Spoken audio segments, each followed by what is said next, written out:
प्रजापालना, प्रजापालना क्या है?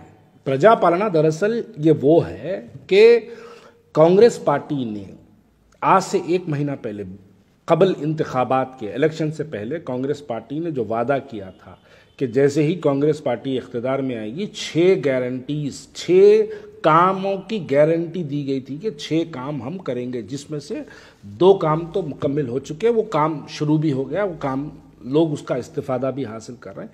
ट्रांसपोर्टेशन का, वुमेंस फ्री ट्रांसपोर्टेशन का और आरोग्यश्री का, ये 2 काम तो हो गए हैं जिसपे आवाम उसका इस्तिफादा हासिल कर रही है। बाकी के जो 4 स्कीम थे, 500 रुपये गैस सिलेंडर, 5 लाख रुपये, बहरहाल बाकी के जो 4 और गारंटीज थी, वो गारंटीज को अब करने का वक्त आया है। इलेक्शन को आज 25 दिन हुए हैं, नतायज आके 3 तारीख को हुआ था, आज 30 तारीख है।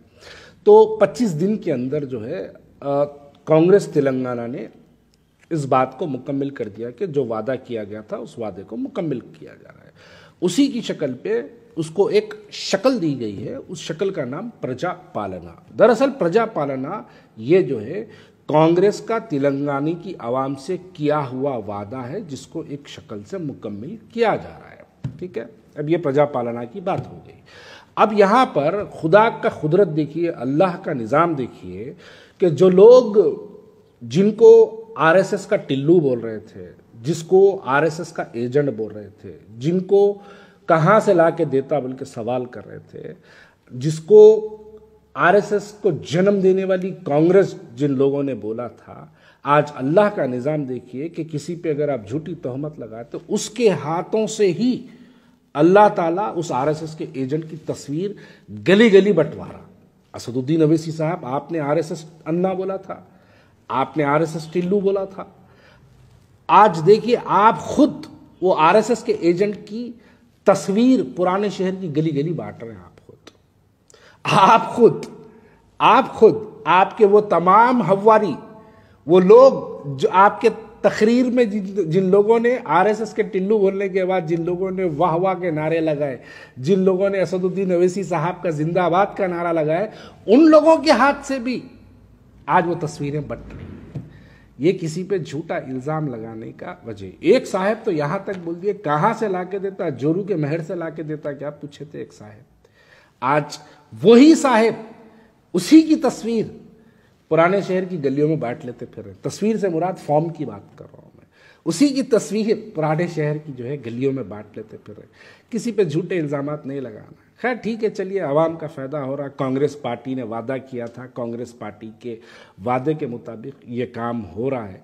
लेकिन सबसे हैरत की बात यह है कि जैसे ही प्रजापालना तेलंगाना कांग्रेस स्कीम का ऐलान हुआ, 6 गारंटीज का जो ऐलान हुआ, राशन कार्डों के लिए हजारों और लाखों की तादाद में हमारी मां और बहनों को सड़कों पर लाइन लगा के खड़ा हुआ देखना पड़ा। अब मैं एक सवाल करूं तो मेरे सवाल को गलत मानेंगे लोग। 65 साल में आज तक हमारी वो मां और बहनों के राशन कार्ड क्यों नहीं रहे? अगर नहीं है पुराने शहर के हमारी मां और बहनों के पास, तो इसके जिम्मेदार कौन है?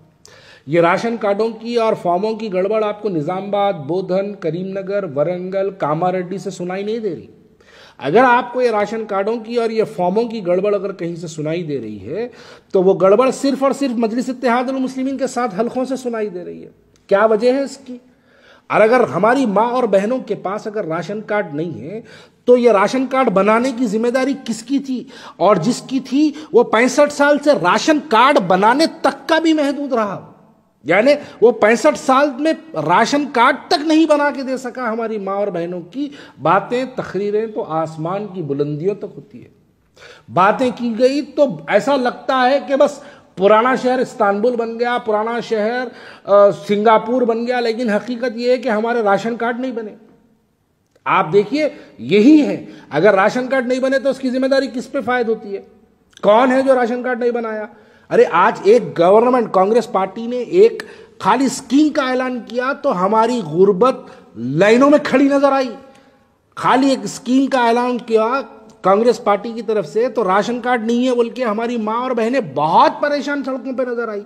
कौन है इसके भाई? 65 साल में राशन कार्ड आपने क्यों नहीं बनाया? क्यों नहीं बनवाने लगाए आप? फॉर्मों की बिकवरी के बारे में बात चल रही है, फॉर्मा बेच रहे हैं। अरे ये फॉर्मा बेचने वाले कौन है? कौन बेच रहे हैं फॉर्म? कौन लगा के दिया इनको ठेका? ये तमाम चीजें हैं भाई। राशन कार्ड अगर किसी का ने नहीं है तो इसकी जिम्मेदारी हमारे पे फायद होती है।